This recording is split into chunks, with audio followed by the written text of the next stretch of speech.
Welcome to McPlum, simple solutions served daily. You're going straight to the setting that serves online wallpapers. Open Settings and choose Home Screen or Wallpapers. Do not search elsewhere. Once there, find Wallpaper Carousel or Online Wallpapers and switch it off. You're stopping the active service so new images won't pull from the internet. Make sure you check both home and lock screen entries because they can be controlled separately. This first action prevents further automatic replacements while you proceed to lock the change down. Now secure the change in the Themes app so the system won't re-enable online wallpapers. Open Themes, tap Me or your profile, then Settings. Turn off online content, auto-update, and any background downloads related to wallpapers. Once done, go to Apps, Themes, and clear cache and data to remove queued images.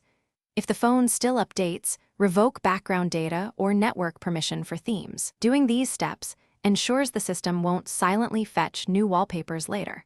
Finish by forcing Themes to stop and removing its updates so default behavior stays offline, then reboot. If the wallpaper still changes, disable or uninstall the Themes app entirely, which cuts off the source. Once done, make sure no third-party launcher or cloud wallpaper service is enabled. If something goes wrong, boot into safe mode to confirm whether an app is causing it, or block Themes background data as a last resort. This final pass eliminates remaining automatic online wallpaper activity. Thanks for watching. Stay juicy and subscribe.